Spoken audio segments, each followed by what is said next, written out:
E aí ele começou a ver que no momento de boom, todo mundo ganhava dinheiro, comprava um carro. No dia seguinte, a bolsa caía, o pessoal não tinha dinheiro pra comprar a gasolina, pra abastecer o carro. Engraçado, né? Todo mundo quer R$1 milhão por dia, mas ninguém quer fazer o sacrifício de fazer o que ele fez pra chegar onde ele chegou e alcançar R$1 milhão por dia. As pessoas só veem o resultado.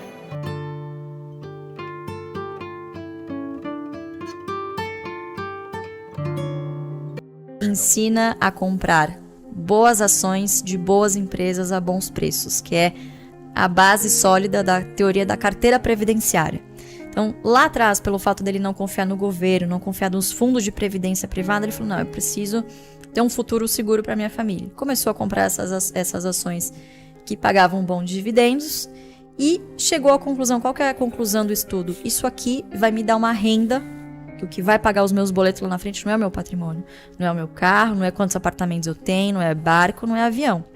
Eu vou ter que vender tudo isso para pagar os meus custos na velhice, da minha família, viver bem, aproveitar a vida, né? Então, ele juntou um patrimônio que cresceu, foi consequência, mas o objetivo dele era ter renda no futuro. E tem, né? Hoje tem R$1 milhão por dia. Então, baita renda. Acho que é uma baita renda, né? Vou fazer algumas perguntas pessoais. Seu pai tem barco? Não tem barco. Cara, carregando R$1 milhão por dia. Ele podia comprar um barco. Um barquinho só. Se só um boia barquinho. e se voa, você aluga. Ele tem É helicóptero? o lema. Não tem. Deus me livre. Não. Quantos Morro carros de ele medo. tem? 2 carros. Ele tem um Tigo prata 2010, sei lá, que ele não vem. Tá passando vergonha, porque você tem um carro muito mais caro que ele. Se você tivesse aqui na mesa, ele ia falar assim: vende esse carro e investe na bolsa, seu trouxa. Eu falei, se não tivesse rodízio, ele teria um só, viu? Ele tem um Vou te falar. Tigo e qual outro carro? Tem um Tigo e agora, recentemente, a gente trocou, porque olha só que história curiosa. No início desse ano, em 2020, na verdade, na pandemia, eu meio que falei, pai, porra, metrô, não dá mais, pai, né? O negócio cresceu uma proporção muito Não, grande. Não andava de metrô. A gente andava de metrô. tem um monte de claro. Você eu até compreendo, mas Eu seu e pai com ele. 83 anos andando de Não, metrô. mas é ele que mais gosta do que eu. Ele adora andar de metrô. Não, porque, olha, veja só, recomendações médicas, segundo ele, né? Porque tem que andar, tal. Então, já que tem que andar, eu vou de metrô, ando até o escritório e tal. E ele adora. Olha, Metrô o Tatuapé. maior investidor, pessoa física da Bolsa do Brasil no metrôzão, Mauricião. tapa A na pessoa cara. do lado olhando ele falou assim: ó, esse tiozinho de óculos aí, quem é esse tiozinho? Dá umas moedinhas pra ele. Um tapa O na homem cara. tem 2 bis. Dá umas moedinhas. O homem tem 2 bi na Bolsa, velho. Vou dar umas moedinhas e falar, obrigado, eu compro algumas ações. Gente. Exatamente, essa foto aí viralizou em Tapa 2019. na cara, né? Mas o que você ia falar do carro? Você aí- falou, meu, tem que parar de andar de metrô. Aí veio 2020, eu falei, pai, né, vamos, não é mais questão de, né, ego nem nada disso, é Segurança, cara. segurança e saúde. Ele, tá bom, tá, não sei o quê. E aí, ele fez um bom negócio lá depois, durante a pandemia, comprou uma Saveiro, sei lá, que ele queria um carro com um caminhão, tipo uma caminhonete. A Saveirinha, Comprar Saveiro. Chegou no início, chegou... Não, eu vou vender todos os meus carros, eu tô com vergonha aqui, Maurício. Uma Saveirinho branca, pensa só. Eu fui viajar no início do ano e falei, pai, olha, minhas férias, tal, faz 2 anos que eu não tiro férias, tal. Por favor, se Vai pra comporta. Mongaguá. Se comporta, por favor, né? Não, filha, fica tranquilo. Eu peguei o avião, ele pegou a Saveiro e foi pra onde? Foi pra Gramado de carro. Não. É, Por ele quê? ama andar de carro. Porque é assim agora, desobediente. Foi parando em todos os postos de pirâmide. Vem cá. Agora é Shell, agora a já gente tem vendeu, já Cosan. vendeu. Boa. Vem cá. Ele saiu daqui, De São Paulo. foi pro Rio Grande do Sul. Não, e ele achou que não dirigindo precisava. uma Saveiro. E ele achou que não precisava 83 dormir. anos. Ele achou que não precisava dormir. Tocou direto. Tocou direto. E aí, obviamente, sofreu um acidente, né? Vista cansada, à noite, chovendo, sofreu um acidente. Graças a Deus também, Foi só um susto. nada demais. E aí, porque ele bateu a Saveiro, daí ele comprou um carro novo. Novo nada, né? Um carro usado, mas eu falei, pai, pelo amor de Deus, a gente precisa de um carro blindado agora. Segurança, pô, o Tatuapé tá perigoso. Nananana. Tá bom, aí comprou um carro blindado. Agora Aí, tem ó. 2 carros, é o que eu queria chegar na história. Tem o Tigo dele que ele não vende, não troca, não faz nada, e tem um carrinho lá blindado. Minha avó veio imigrante da Espanha, né? E veio com 12 anos pra cá, conheceu meu vô, teve o meu pai, ele perdeu o pai com 1 ano de idade. Então, naquela época, né, filho, neto, essas coisas, era filho do meu filho. A nora não tem nada a ver. Então, quando o meu avô morreu, o meu bisavô meio que expulsou a minha avó e meu pai de casa e eles tiveram que ir pra num cortiço no Brás. Então ele dividia ali uma salinha, né? Um quarto com outras 3, 4 famílias também de mães solteiras, né? Então as mães que não trabalhavam ficavam olhando os filhos e a minha avó saía para trabalhar. Já trabalhou de tudo, lavadeira, costureira, né? Até que ela juntou uma graninha e montou ali um estúdio de costura. E a primeira profissão do meu pai foi de engraxate. E logo depois, quando a minha avó montou a lojinha de costura dela, foi alfaiate. Inclusive, ele teve a profissão de alfaiate junto com o Ronaldo Esper. Caramba. Ele se lembra do Ronaldo Esper no Brás, lá tal. Eles eram colegas de profissão na época. E uma das coisas que a minha avó sempre incentivou foi o estudo. Então, o único momento em que você não vai trabalhar junto comigo é no momento da escola, você tem que ir. Sempre fez questão disso e ele sempre foi muito estudioso. Então, ele se formou, foi fazer técnico em contabilidade. Que ele falou, não, eu preciso aprender a ganhar dinheiro. Naquela época, fazer um técnico já era algo absurdo. Já era algo absurdo, né? Então, imagina, ele nasceu em 39, né? Então, ele fez um técnico em contabilidade, minha avó super orgulhosa, né? E começou a trabalhar com escritório de contabilidade, auditoria. E foi aí na faculdade de economia, depois que ele começou a fazer, que ele começou a ter contato com outros colegas mais abastados, de famílias ricas, e começou a ter contato com o mercado financeiro, com os investimentos, enfim. Até que um amigo apresentou para ele o pregão da bolsa, né? Que imagina, naquela época era tudo viva voz, tudo na pedra. Então, até hoje ele fala, pendura na pedra, né? Imagina, hoje é tudo eletrônico, pendura na pedra, né? Fechado, tá? Então, você tinha muito essa questão de os negócios eram fechados no fio do bigode. Eu falo, eu compro, você vende, é isso. A sua palavra é o que vale, né? Então ali a sua reputação valia muito no mercado. Então ele vem dessa cultura, né? Em que o que você fala aqui você tem que ser muito ético, senão o seu cliente te abandonava e ia para outro, né? Ou seja, a palavra do teu pai, esquece, não faz curva. Ah, difícil você contornar, viu? Se ele é isso e acabou.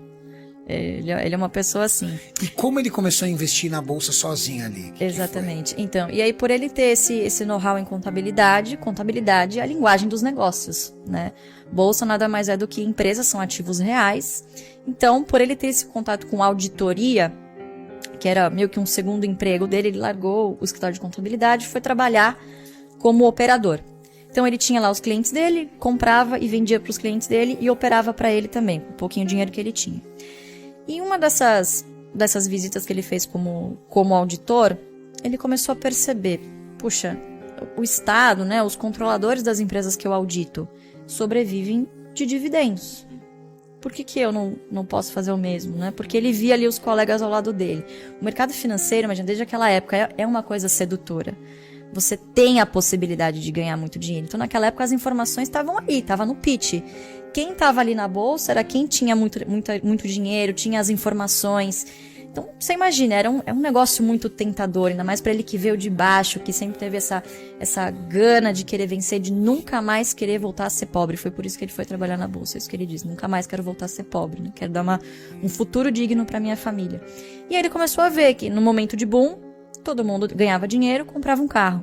No dia seguinte, a bolsa caía, o pessoal não tinha dinheiro para comprar a gasolina, para abastecer o carro. Ele falou, não é isso que eu quero para minha vida, eu preciso descobrir um jeito de me dar bem aqui, de trabalhar, enfim, mas para eu garantir o meu futuro. Ele não teve nenhum mentor, ele foi descobrindo... Não. Intuitivamente. Não, intuitivamente com o trabalho dele de auditor. Né? Então você imagina, né, naquela década de 60, difícil você ter influências de investidores de fora, que já faziam isso, mas não era um mundo globalizado como a gente tem hoje, né?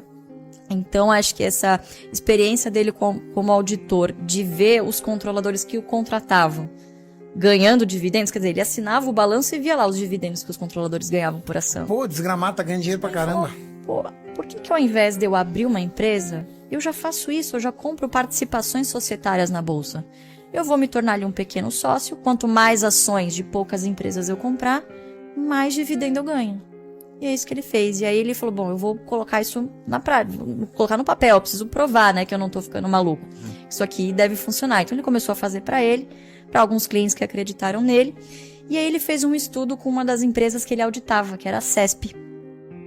A de energia? De energia, exatamente. Capital aberto até hoje, né?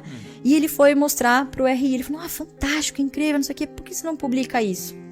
Ele pegou o trabalho, levou numa corretora, a corretora patrocinou, né? E mandou imprimir, pode imprimir, né? E fez o maior sucesso na época, mas depois meio que caiu no esquecimento, porque o mercado tem a memória muito curta. É igual fofoca. Hoje tem uma coisa que tá na moda, amanhã essa ação não tá mais na moda, ninguém mais tá falando disso. Então, é um mercado sedutor, mas se você faz diferente da manada, com disciplina, com paciência, você chega muito longe. Não é rápido. É fácil, é simples, na verdade, mas não é fácil. Porque você tem uma luta, inclusive, fisiológica. Você tá ali, no meio de um monte de gente que aparentemente tá ganhando muito dinheiro, e você tá lá, comprando as mesmas ações. É muita coisa. Engraçado, né? Todo mundo quer R$1 milhão por dia, mas ninguém quer fazer o sacrifício de fazer o que ele fez para chegar onde ele chegou e alcançar R$1 milhão por dia. As pessoas só veem o resultado. A história conta que por anos e anos, seu pai reinvestia tudo que ganhava, é verdade? Tudo que ganhava. E Não comprava nada de supérfluo, só colocando dinheiro de volta. esses 360 milhões que ele ganhou na bolsa, ele reinvestiu, ele não gastou nada, porque ele continua trabalhando, ele tá em alguns conselhos, enfim. Caramba. Então ele ainda sobrevive do trabalho dele, com 83 anos, e reinveste praticamente tudo que ele ganha em dividendos. Luiz, Continua fazendo a mesma coisa. Então ninguém conhecia. E a primeira vez que eu tive contato mesmo de ter ações no meu nome foi com 14 anos. Em 2008, que eu tava enchendo o saco pra ter uma mesada. Então é aquela fase adolescente que você quer o tênis, tava na moda do Nike Shots, não sei o quê. Queria, pedia, nada de me dar. Ele falou, vamos fazer o seguinte, vamos fazer diferente. Eu vou te dar X ações da Ultrapar, se não me engano, na época eram 60 mil ações da Ultrapar, que é Posto Ipiranga. Essas ações vão te pagar o equivalente a R$300 por mês. Essa vai ser a sua mesada. Mas é o seguinte, você saiba que se você pegar esse dinheiro, e eu já tinha alguma noção de bolsa, né? Porque desde criança, a gente viajar, a gente tirava foto em frente, a bolsa de Portugal, a bolsa de não sei da onde. Era a paixão dele. Era a paixão dele. Então, acho que ele encontrou uma maneira ali de meio que tornar o hobby dele, porque hoje ações pra ele é um hobby. Ele fala que vai tricotar, não fala que vai trabalhar. Ele encontrou um meio ali de me estimular a gostar desse assunto, né? Então, nunca foi uma coisa, você vai trabalhar com isso, você vai fazer economia, você vai seguir meu caminho, nunca. Então, ele me deu essas 60 mil ações. Isso aqui vai te dar os R$300 por mês. Mas você não quer? Olha, vem cá com o papai, vamos lá no escritório, com esses R$300 você compra isso, né? E sempre me incentivando. Então, final de semana a gente ia viajar. Mentira, não era pra viajar. Ele escolhia as empresas que ele queria conhecer. Vamos pra Curitiba. Papai quer conhecer uma empresa lá em Curitiba. Então era o nosso hobby, conhecer empresas, ir em reuniões. E eu ficava fascinada. Ele era sócio. Que ele era sócio, ou que queria se tornar sócio, né? Porque Mó golpe na mulher, vamos passear pra Curitiba. Mulher achando que ia lá chegar a cair na empresa, entendeu? Vou trabalhar. Exatamente. É o parque de diversões Então, a minha dele. mãe super acostumada também, já sabe, qual empresa você quer visitar? Tá querendo ir pra tal lugar? Deixa eu ver que empresa que tem fábrica lá. Caramba. Então era uma coisa super normal, assim, de hobby da nossa família. E eu acabei me apaixonando. E eu comecei a descobrir, poxa, se ninguém abastece no posto Ipiranga, a empresa não vai dar lucro. Se não der lucro, não tem dividendo. Se não tiver dividendo, não tem mesada. Não, então, pessoal, quem na família abastecesse sem ser no posto Ipiranga, eu cortava relações, entendeu? Que legal, cara. É justo. Então, é legal, né? Porque você intuitivamente começa a pensar, lucro não é uma coisa ruim. Né? Empresas geram empregos, né?